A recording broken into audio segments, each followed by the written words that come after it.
I never flew a plane before and I was nervous, so I ate 2 grams of mushrooms. And then I got really nervous because I ate 2 grams of mushrooms. The following program contains explicit material. If you are under 18 years old, please fuck off. Welcome to Spinnin Yarns. I'm your host, Joe Amero, and I, for one, could have been dead many times over a long time ago. But for some reason, I'm still here. I've had a crazy life and met a ton of amazing people along the way who've inspired me. I'm going to invite some of these folks here to share some of their incredible and unbelievable stories with us. Who knows, we may even learn something along the way. There's way too much bullshit in this life. We need more real talk from real people. So sit back, chill out, and listen up, because we're spinning yarns.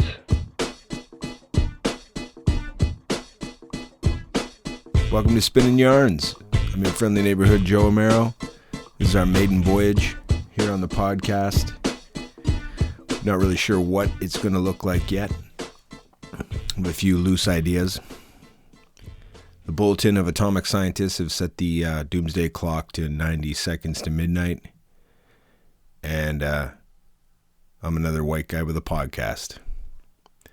Not your typical white guy.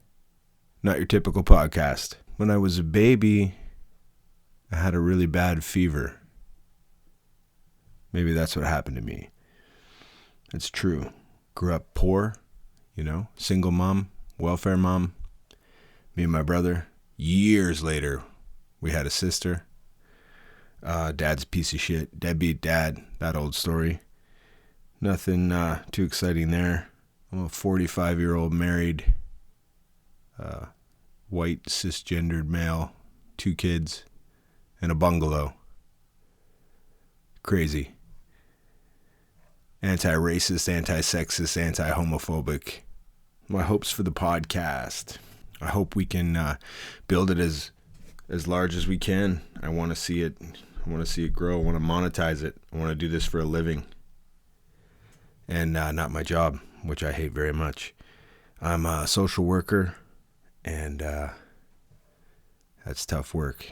Burnout is very popular this year. It's tough work. Human services. So we're just gonna. This is just me. This episode, I'm just gonna shoot the shit with you. I just want it to be as raw and honest as possible. I was gonna get naked and take a bunch of mushrooms, but I only took a little bit of mushrooms and left my clothes on. But it's not what it looks like; it's what it sounds like, what it feels like. And I feel naked, so that should help. You imagine me naked, and I'll imagine you naked, and we'll all be comfortable. That's awkward, and we didn't have to go there, but we did. Yeah, who knows? Who cares? I commute for work. I live in Hamilton, Ontario, Canada, and I work in Toronto, Ontario, Canada, and I commute for work for the last 8 years. And at the 5-year mark, I had driven approximately 800,000 kilometers, including the outreach I was doing in the city, which is halfway to the moon. So we know it takes you 10 years to drive to the moon, and nobody wants to do that either. Podcasts saved my life, for real. Like, I learned how to speak Spanish with a Scottish accent. ¿Cómo está? Sitio de Genianados. Murder podcast. You've done, too many hours on the road when serial killers are just boring, way too many hours. Oh, it's the worst. So I know podcasts. I don't know how to make them good, obviously, but I want to give it a shot because this is going to be. I got a lot of wild, amazing people in my life. My friends are very cool. They do very cool things. They're the good people of the planet, and I'm going to talk to them. We shoot the shit, because that's where I feel most comfortable and most Most complete is when I'm just connecting with my friends. So that's the idea for the podcast. I'm just going to have people on and we're just going to shoot the shit, spin them yarns. Except for today, it's just me. So it's a little weird. It's my first time. Be gentle. Strange. Yeah, we're just, I got some notes here. I'm just going to go through. Yeah, childhood sucked. We lived in Meadowvale, which was like a government project they built in Mississauga. And it was like supposed to be half market rent and half, welfare families. Subsidized housing. Wanted to see how that worked, and it didn't. The poor kids won. Obviously, they're tougher.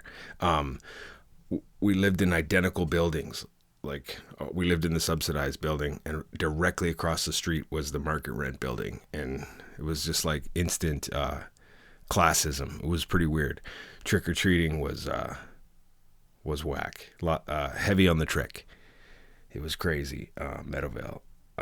But that's where we lived with my mom and my little brother, Harold, when we finally got our first place after my parents split up. Good memories. That's my good childhood memories. Lake Aquitaine. We had a pool at our building. We felt like rich kids. We didn't care what they were saying. Kmart. When I was little, I had a tooth grow out of the roof of my mouth. I could feel it, like with my tongue, and brought it to my mom. And she's like, "Holy shit, you got a tooth growing out of the roof of your mouth." So we had to go to Sick Kids Hospital, and that's the first time I experienced drugs and punk rock. Two things that played a constant part of my life ever since. Well, the doctor was like Cyndi Lauper. She had like a kilt and dyed hair and like bracelets and really cool. And she had me count back to 10, gave me the gas. And when I woke up, my mom had my tooth in this tube, and it was long like a shark's tooth. And she gave it to me, and like a pencil and erasers kit from the gift shop that had music notes on it. And I was like stoned out of my mind. And she brought me outside, and the whole parking lot in front of Sick Kids Hospital was just filled with paparazzi. And as soon as we walked outside, they started snapping pictures. And I was like, is this really that big of a deal? And she's like, no, the Siamese twins had their heads separated here today. So these people are for you, but you get a nice pencil and eraser consolation prize. That was weird. Then we left the city, and we had to move to my grandpa's farm, and that just changed everything. That was like I moved there in like the summer before grade 4, and it was like literally on the side of the highway. And when I went to school, I had steps cut in my hair because that's how we were rocking it in Meadowvale, and everybody made fun of me. I got beat up by a girl, Billy Joe Skelton. If you're out there, hope you're still kicking ass. I'd never seen a tetherball pole before, and I was like just looking at it and watching them play. And then she was just kind of like, like a bully, like, "Oh, you like that?" And she's like, you want a better look? And just smashed my head off it like a bunch, and then hit me with the ball and tied me up with the rope. And it sucked. That's this little town called Shelburne, worst place. I'm pretty sure they're Satanists. They're running that place. They're like real, like occultists, like Satanists, like like sacrificing virgins and eating babies and all that. Shelburne and Fiddleville, everyone who lives there knows. If you live there, it's true. And if you live there and you're denying it, that's because it's true. Shelburne, worst place in the world. And I've been to Belleville. But Shelburne is bad. It grew though. It's still growing. It's the fastest growing town in Canada to this day, I believe. When we were there, they had to build a new public school because there was too many kids. So they split us all up, and that's when I split up from my best friend, Kyle Wolf. Kyle Wolf, if you see this or hear this, you got to get at me, man. I always wondered what happened to you. You're my best friend. You're a cool dude. If anybody knows Kyle Wolf, I think his mom's name was Deborah Debbie. She was missing one leg. He had a brother named Kurt. I think they're in the witness protection program. They would leave and come back a lot unexpectedly. But he was a cool guy. If you're out there, get at me, man. I'd love to see what happened to you. So Kyle stayed at the old school and I went to the new school. And when we got there, the principal was like, well, we're going to have a logo contest and see who can draw the school logo. We're a brand new school. We need a brand new logo. And I love drawing, so I was like, oh, I got this. So I drew up this character, and I handed it in, and I won. And it was like a hawk. It was like a cartoon hawk. And there's this other artist, Raymond Valiant, and he's like, he cheated. He stole that from Garfield and Friends. And it was like, it was the same style, but it was my own original drawing. Like, don't be such a poor loser. Raymond Valiant, you're probably still a poor loser, because that was really, really bad showmanship there. I know we were in grade 5, but fuck you. I won the contest, and the principal has me in his office, and he's like, Joe, you won the contest. We love this character. We want him to be the logo, but we have to give him a name. And I want to announce it to the school right now on the public address system, so if you could just tell me his name, that'd be wonderful. So I'm like, well, I think like Mike. I just had been calling him Mike as I designed him, and he's just a Mike to me. That's just the name that popped in my head, and it just stays there. He'll always be Mike to me. And he was like, Mike Hawk. I like it. I love it. Mike Hawk. I love it. He's like, okay, let's tell everybody. And he gets on.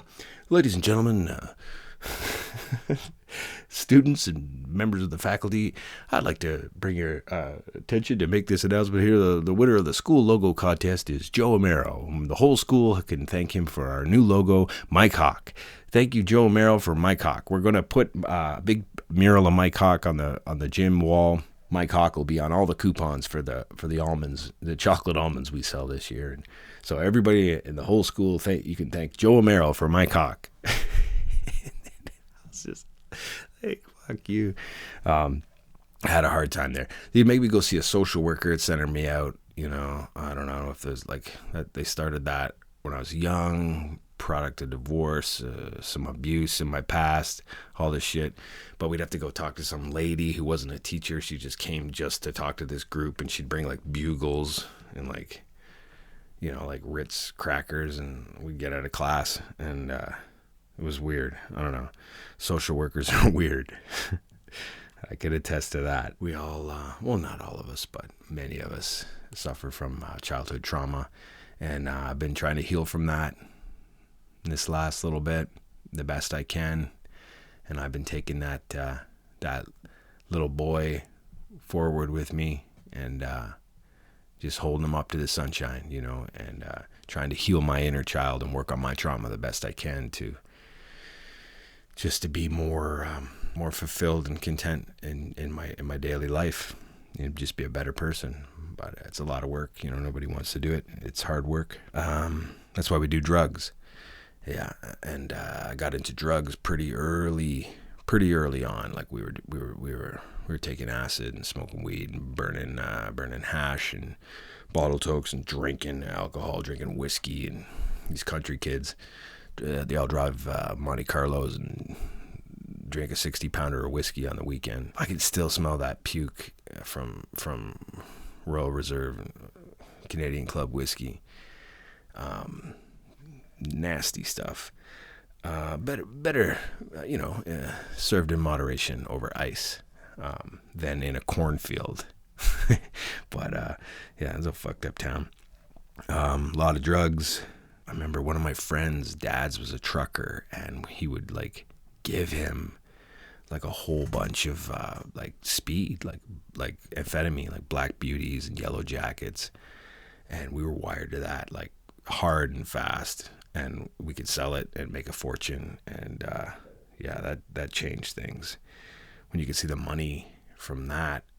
And it was, it was dangerous because older stoner dropout kids, and dealing with them, they try to rob you, and then you have to fight them. A lot of broken bottles and crazy tense moments in shitty apartments on the main street of little towns. Yeah, I did that speed until I peed jelly one day. I just went to have a pee, but it was just like, blah, blah, blah, and I was like, oh no, that's not good for anybody. So I stopped, but I liked I probably did too much acid too. I like to trip out on acid and just draw. I would just drop acid and draw for hours, or try to drop it and then fall asleep, like take it when I was tired and then try to fall asleep before it kicked in, and then just like trip out in my dreams. That was awesome. And then we ended up moving back to Toronto, to the same neighborhood that we left in the first place, and it was all the same kids I was going to school with, but older, and they all thought I had died and just disappeared, like, and then I was just back. I did good at school though. I had good grades, but I don't know, I was bored. I think I dropped out with 1 credit shy of graduation because I'm never going to need this in my life, no matter what I do, and fuck the system was the thinking, you know? And I was right. It was true, and I was right. I don't want to rub it in. But yeah, once we dropped out, it was my little brother Harry who got involved with the street people first. He started hanging out with squeegee kids and homeless people and a whole wide variety of undesirable bums and vagabonds. And then he introduced them to me, and most of them were cool. Some of them were completely insane, and you wouldn't want them anywhere near your records or anything, you know, or in your place, in your space, in your face. A lot of them are cool. Some of them are still friends to this day. Some of them will be on this podcast. Wonderful people. And yeah, so there's more drugs in the streets and more money. Doing the squeegee thing in Toronto and panhandling, like we made a fortune, a real fortune, you know, and spent it all on drugs and drinking and going to shitty $5 punk shows, really shitty punk shows, and most of the time we'd sneak in, so we saved $5. But yeah, Toronto sucks. You know that if you live there. I guess it's cool if you're like Drake or something, but for the rest of us, it's a shithole. And then they totally destroyed it and ruined the infrastructure with all the condos, so that even if you could afford now to live in a condo, your kids couldn't go to school in your own neighborhood because they destroyed the infrastructure. There's no school there or a library in your neighborhood because they don't care about community, so they sold us right out. And it would have to burn to the ground, literally, like Detroit, and be rebuilt to be saved. But there's way too much, you know, foreign investment and business there that they'll never let it burn, so it's just gone. They sold us out. That's when I moved to Hamilton, because at least I could buy a little house and, you know, have a tree, you know, hope and a dream. So it wasn't long, you know, kicking around punk scene, way too much shitty beer.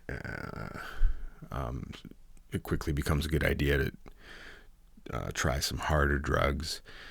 And we got into heroin pretty heavy, pretty fast, and had a crash course in that, and then wanted to run away and get away from it. So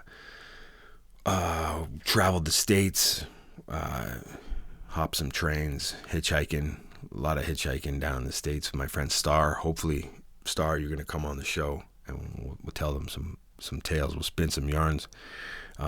Star's awesome. Yeah, we went down to the States to try and get away from it. And just had a crazy adventure down there. Texas is wild. Austin, we tried to go to the Butthole Surfers house, but they were on tour, I think, or away, and some kid said we could shoot dope there if we washed the dishes. And I didn't want to do either one of those things, so we just kept moving. San Antonio, had a good experience down there. It's like a double-decker city, right? With the river walk down below, and then up top is the street corners and all the shit. But down below is like you can drink down there in the riverbed, and they have like you know, bars and whatever, and a little boat going around. And we squatted in a corner office that overlooked downtown San Antonio. So The Alamo's there though, and the cops are mean. That's a whole story of itself. That trip was wild. Yeah, until I just woke up in a Whataburger dumpster in Phoenix, Arizona, and party's over. Slept in a teepee behind a women's college dormitory in Tempe. A lot of weird shit.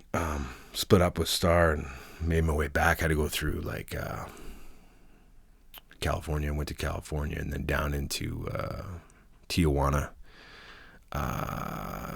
Black tar heroin, taco stand, cerveza, chiclets, and it's just all the kids from San Diego and college kids, and get back up and through LA. Got to Hollywood, saw a guy take a shit. I was like, oh, okay. Went through Compton and Watts and all that, all around, just like ghetto hopping all through. Got up. Northern California, beautiful, one of the most beautiful panoramas I've seen, with the ocean and then the redwood forest and the Rocky Mountains. You can kind of see it all in one shot. Very nice. Back up through Seattle, Portland, into Vancouver, back to Canada. Big deal. Yeah. Then back to Toronto. I got to the airport. I never flew a plane before, and I was nervous, so I ate 2 grams of mushrooms. And then I got really nervous because I ate 2 grams of mushrooms. And I sat in the middle between this homosexual Indian gentleman and a neo-Nazi skinhead. And I was in the middle.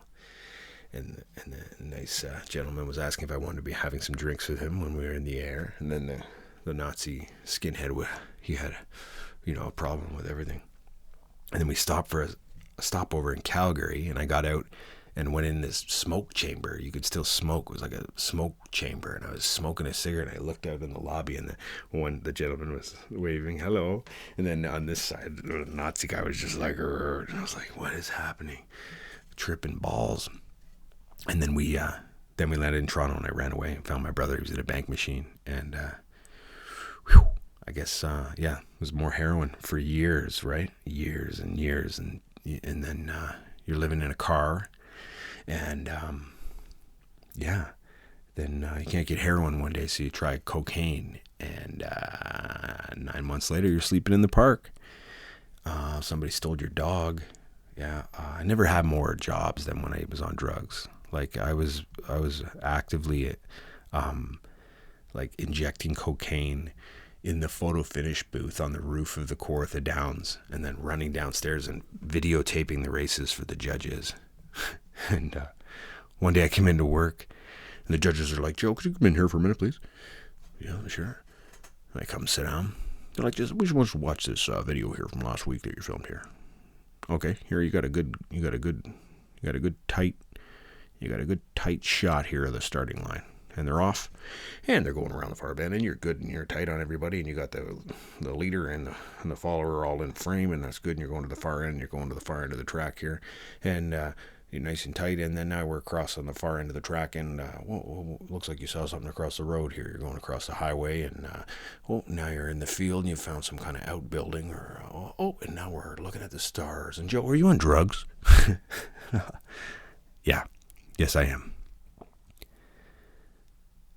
And they said, okay. And I filmed the race, and it worked like crazy. They'd go home and, nail the windows shut. Madness. Methadone. Got on methadone. Tried to get off it because it was a horrible life. It wasn't fun anymore. Like I got to the point where it was like severe addiction. The drugs were doing me. I was not doing them. They were having all the fun, and I was just, being used and abused, and wanted to get clean. Tried to get on methadone. They didn't have it where I was in Peterborough, so we had to go to Oshawa.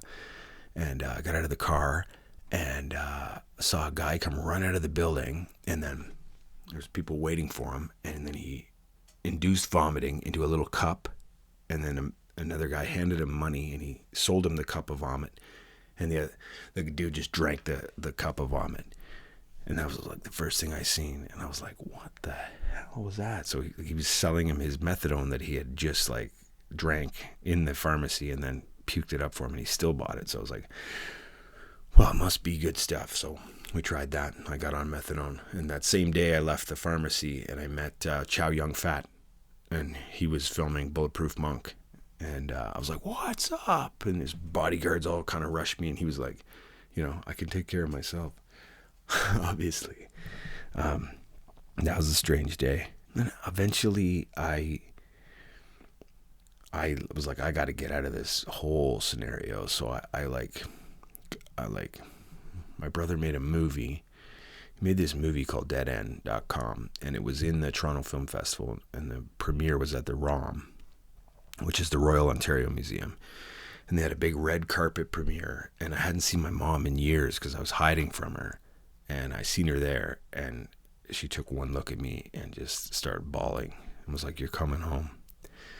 And then we watched the movie in front of all these people, and in the movie my brother and I are shooting up, and she's just bawling. I was just like, whoa, man, this is bad. And she's like, you're coming home. And I was like, yeah, tomorrow. And then I ran off, but eventually I went there, and then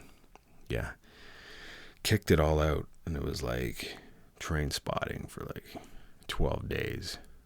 I was in hell, just methadone, coke, and weed, and morphine, and all the heroin, and kicked it all out. And everyone thought I was going to die. My sister was just a kid.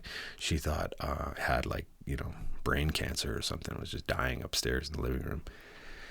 Bad scene. Then I got into a rehab. I got into a free rehab because it's all you could get. So I went to like Sally Ann rehab, and it was horrible. They were so mean, right? Like you're gonna fucking die, It's like, holy shit, man. And then I was gonna graduate, and I was looking out the window, the top window, downtown Toronto. It's like down right on like Jarvis and Queen. And I looked at, there was this big commotion across the street in the baseball diamond, and there's this dude in like a garbage can, and then I see the police shoot him like in the head and kill him. And they're like, come on, it's time for graduation. And I went downstairs, and they gave us diplomas, and some dude got a nose job from his dad for graduating rehab, and then another dude got up and sang Michael Jackson's Man in the Mirror. Another strange day. I think a few of those counselors actually killed themselves. But I just wanted to remember how to eat and go to bed and get back in a habit. It served its purpose. But while I was gone, my ex-girlfriend, she stole my dog and fucked all my friends. So I was upset about that because I loved that dog, right? That was rough. I found that out on my birthday. And after rehab, and then you're bored and you're sober, so I just ended up drinking all the time, and then got into punk bands, and now all of a sudden I'm playing in these shitty punk bands for these $5 shows in Toronto with these assholes. And one day a cop stops me, and I was flying a sign trying to make some money, and this cop runs my name, and he's like, sorry man, but I gotta take you in. This was years later, and it was the warrant for Peterborough police for stealing my own dog, right? And so I had the dog, but they had called the police and said that we kicked their door down and tied them up with extension cords and like beat them and all this, which none of it was true. But then I had to go to jail, and that was the first time I ever went to jail, and it was scary, right? Because you're like, well, what the hell is this? Everything you've heard about it, but and then I had to go to Lindsay Super Jail because it was closest to Peterborough, and these were like Americanized style jails, like Oz, like with the round, right, and the guards in the middle, and then this, the range just around them in a circle, all the different pods, and there was two of them. I think one was in Penetanguishene and one was in Lindsay, and they ran one provincial and one private to see how they wanted to do it. And at the private one, a guard killed an inmate by sticking a a little red King James Bible down his throat and killing him. So they went with provincial. And then what? Fuck, I don't know. You get out. Yeah, it was crazy. It was like a game show. I had to pay $1,000 restitution to the woman who stole the dog. And it was like Price is Right. They're like, you're going to pay $1,000. And it was like, should I walk? And then there, my brother and my girlfriend are in the audience, like, yeah, walk, yeah, take it. So it's like $1,000. And, get the fuck out of there.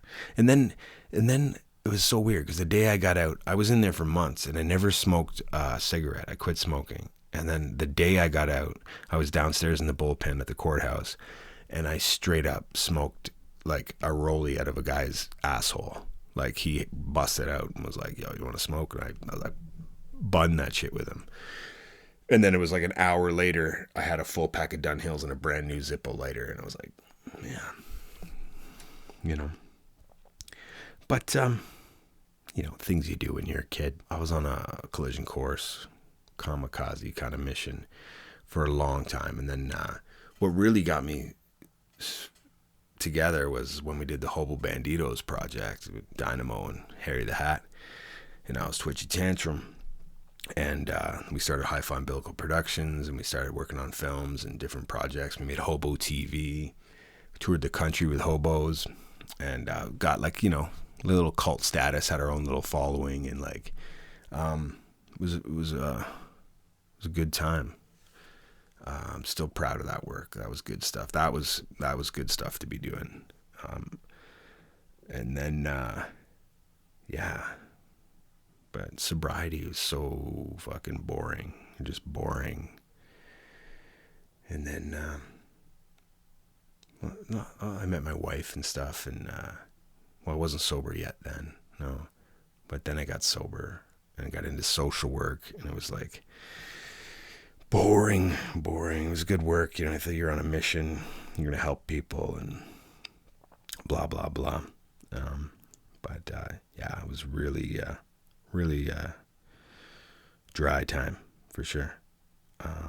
But then we had a kid and got married and bought a house like all in the same year. And that was wild.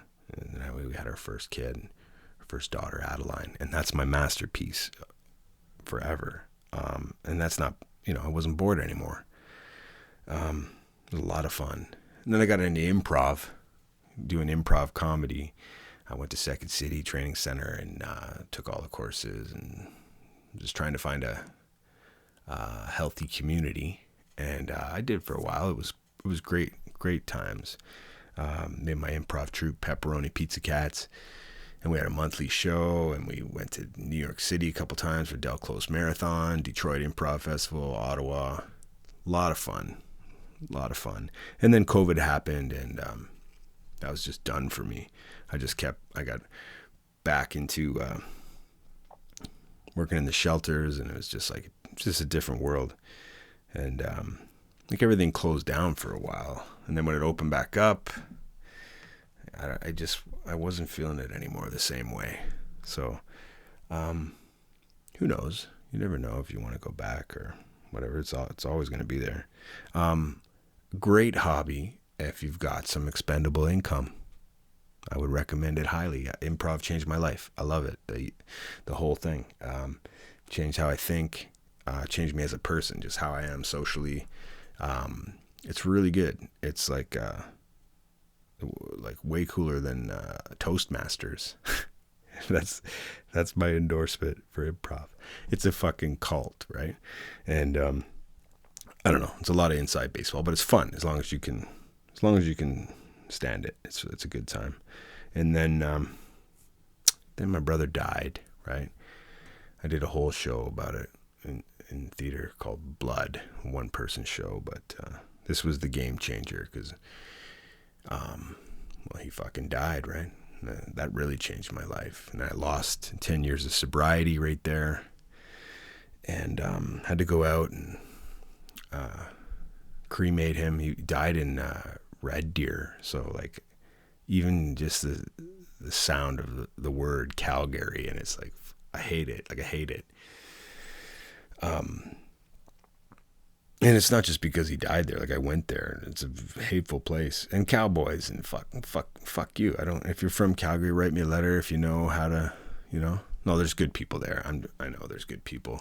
Street Cats, YYC. Good friend Trish is from Calgary. Hopefully she'll be on the podcast too. I love, people, but it just, he died there in Red Deer. And, he took an overdose of fentanyl and died, right? And then at the same time, my wife was pregnant with her second daughter. So everywhere I went, people were just congratulating me as I was in this haze of grief, and it's a confusing time and so distant, and having to, try and, they're my anchor. Like, they kept me here. So it's a good thing it worked out the way it did, but it was a tough time. And then when I finally got it together, I wanted to do something with that grief and find some more closure for my family and my friends. And I wrote this one-person show called Blood, and we did it at Bad Dog Theater, where I got to be a featured player before all that, which was pretty cool. I did it there, and it was cool. And then it was going to get picked up by this producer, and we were going to do it in Hamilton, Toronto, New York. But he turned into just like a nightmare. And then COVID happened right at that time, so everything was dead. But we got to taste that lemonade. We did a good show, and it was good. And then I included it later in the telethon I did for the drugs fundraiser, so you can see it if you want to check it out. People dug it, and I dug it. It was very healing for me, and cathartic, and all that good shit. And then COVID, right? And right when COVID started, then I was going to do my follow-up to Blood. I was working on it called Drugs the Musical. And then it got put on the back burner because I was like, I can't tell my story until I thank all these people on the front line doing the harm reduction work. So I turned it into Drugs the Musical, the telethon. And I was going to do this fundraiser. So we did that and raised a bunch of money. And right when we started that, my best friend James Bridges goes and dies, right? He overdoses on drugs. So drugs were prevalent this whole for my whole life. Like, even now I'm in harm reduction, and I work with people who are doing drugs. But then so we did the telethon, because it's good work, right? I think I'm about finished with it. I've been pushing that rock up the hill, and I'd like to have someone take it from me, and so I can step aside gracefully, so I don't have to just let it go and take like 10 people out behind me. But I'm about had it with it. It's a lot. It's not sustainable, but here we are, right? Then I made a documentary about the making of the telethon that was for the musical. So the musical took a backseat for another year, and then I put the documentary out. And that's about my life and making the the telethon. So the joke became like, Drugs the Musical never really happened. I'd like to put it out when I turn 50, so I can say it was 50 years in the making. But who knows? Probably won't do that either. But we need, that's very important stuff. Obviously, harm reduction saves lives. We need safe supply, supervised consumption sites, and decriminalization. And it won't work without it. So just hurry up and do it. Best thing happening in the country, if you want to support, is a Drug User Liberation Front in Vancouver. And they crowdsource and take the money, turn it into cryptocurrency, and buy clean drugs on the black market, on the dark web, heroin, coke, meth. They test it 6 ways from Sunday, and then they distribute it to drug user groups, and nobody overdoses. Everybody does clean drugs and has a good time. Best model. They need to do it at a federal level. It's the best thing that happened to Canada since Terry Fox, the Drug User Liberation Front. Check them out. They're the shit. I opened a overdose prevention site, worked for a place. It was crazy. They tried to sabotage me, try to accuse me of stealing money. They forged my name, a bunch of crazy shit. So I'm still trying to plan my exit out of there now, because they're psychotic. yeah, so I've been focusing more on hi-fi and doing some more creative stuff. I got a short film we're working on. I've got a web series we're putting together, and then this podcast. So that should be enough to keep me out of trouble. We'll see, right? Yeah, spinning yarns. I think this went okay. You know, I think it would be better when I have a guest, but this was good just to break the ice, like I said, get my feet wet and check out my setup here and how this is gonna all work. Trial run. Yeah. And if you have like any questions, or if you wanna shoot the shit, like reach out. yarnspinnin@gmail.com. We're on all the socials. Just look us up. I really want to make some good connection and share these stories. Inspire people with them, because it's healing, right? It's counsel. It's the only way you're going to heal from this trauma. And even just listening to other people's stories, you're going to relate to them, and you're going to heal, by proxy, vicariously through their triumphs. You know what I mean? And the rest is unknown. Like we don't know what happens. The whole place could blow up. We don't know. So we're gonna keep going while we're here, right? Well, at the beginning of COVID, I had a chest X-ray and they found a spot on my lung, and then I went back a year later and the spot hasn't changed. So it's kind of concerning. I quit smoking. Cholesterol's through the roof. I've been eating fish oil. Joined the gym. Trying to work on that. Down 10 pounds since the top of this year. So doing the best I can. Eating good. Counting calories for the first time. It's pretty helpful. Got this thing going on with my eyes. Got these glasses in the middle of all this. Like while I was putting together this OPS. I started to go blind. I was driving to work and went blind. And it turns out that I had like astigmatisms in both eyes working this way. Going, this way over time. And then this other thing in my eyes working the other way, so that I wasn't, it was overcompensating, so I wasn't seeing double. And then the light would hit it and I'd have a aura only migraine and go blind. So it's called ocular migraines. And I'm off work for a week right now to adjust to a new medication and do some follow-up appointments and take a break from screen time. And the commute will kill you. You need a good podcast if you're going to drive. I don't know if this is it. If I sold you, I'm not trying to, I'll fight Jared Leto for money if you want to. Like I'll fight you for your money, Jared Leto. This is I'm calling you out, man. You look like you smell like cat piss, and I want to fight you for your money. And if you win, you're not going to win, so don't worry about it. Just fight me.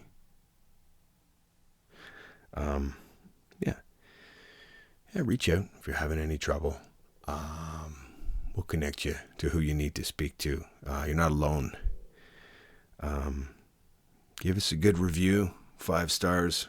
You like the underdog? That's us. We're going to keep them coming. We're going to spin these yarns. I got crazy shit. I got stories for days. I got friends all over the world, and we're going to chat. We're going to chat it up, and leave us a good review. 5 stars. And we're going to spin yarns, and we're going to fight Jared Leto. We called him on. You heard it here. Hashtag cat piss. Peace. We'll see you next time. We'll see you next time on Spinning Yarns. Talk at you next time. We'll talk at you next time. Nice talking at you. That's all for now from Spinning Yarns. I don't know. I don't have an ending.